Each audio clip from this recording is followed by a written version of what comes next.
اعوذ باللہ من الشیطان الرجیم بسم اللہ الرحمن الرحیم۔ اس کے بعد آیت آئی ہے قرآن مجید میں عظمت قرآن کے بیان میں عظیم ترین آیت، لو انزلنا هذا القرآن على جبل لرأيته خاشعا متصدعا من خشیۃ اللہ۔ اگر ہم اس قرآن کو اتار دیتے کسی پہاڑ پر تو تم دیکھتے کہ وہ دب جاتا، متصدعا پھٹ جاتا، من خشیت اللہ، اللہ کے خوف سے۔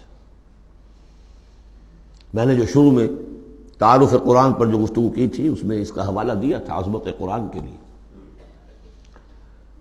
قرآن ایز سچ،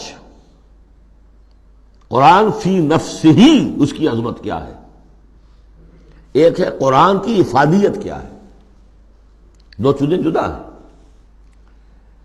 ایک فی نفسہ ہی وہ کیا ہے، اس کی عظمت کیا ہے، ایک یہ کہ اس کا فائدہ کیا ہے، افادیت کیا ہے۔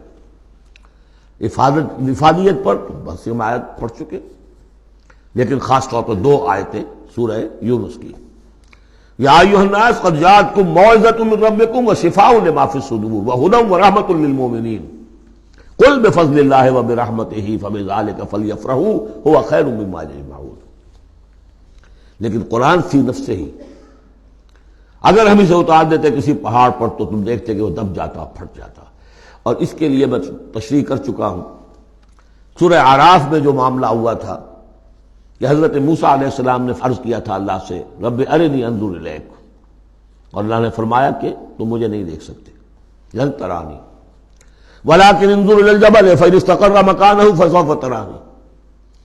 ذرا اس پہاڑ کو دیکھو، ہم اپنی تجلی اس پر ڈالیں گے، اگر وہ سہار جائے، کھڑا رہ جائے اپنی جگہ پر، برداشت کر جائے تو تم بھی سمجھنا کہ ہاں ہمیں دیکھ سکو گے۔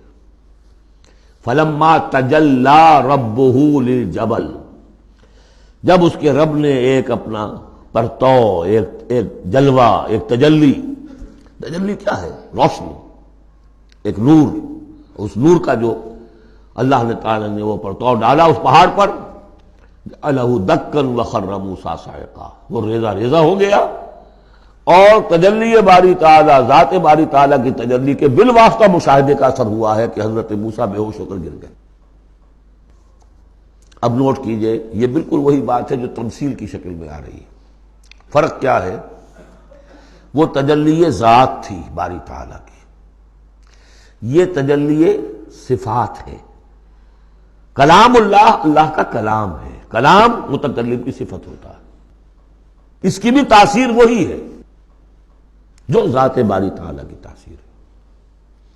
اس کو علامہ اقبال نے ادا کیا ہے، فاش گویم آنچ در دل مضمر است، میں صاف ہی کھول کے بیان کر دوں جو میرے دل میں مضمر ہے، چھپی ہوئی بات ہے۔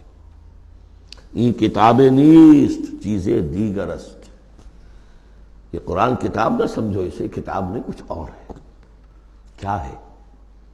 مثل حق پنہاں ہم پیداست، آج ہم نے وہ آیت بھی پڑھ لی، الظاہر والباطن، اللہ الظاہر بھی ہے الباطن بھی ہے۔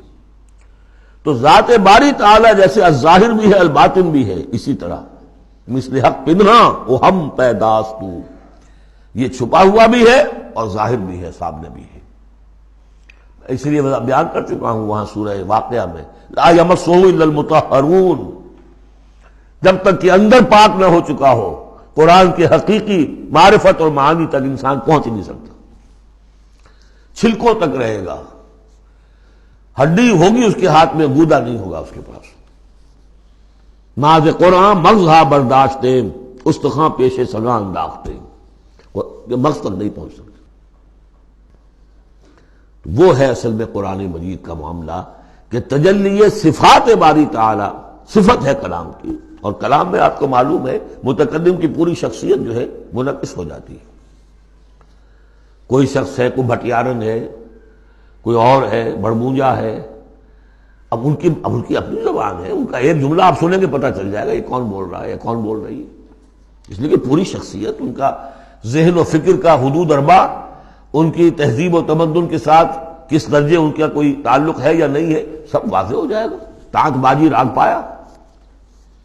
تو اللہ کا کلام ہے یہ، لو انزلنا هذا القرآن على جبل لرأيته خاشعا متصدعا من خشیۃ اللہ وتلك الامثال نضربها للناس لعلهم يتفکرون، اور یہ مثالیں ہیں جو ہم لوگوں کے لیے بیان کرتے ہیں تاکہ وہ فکر کریں، غور کریں، سوچیں۔ صدق اللہ العظیم۔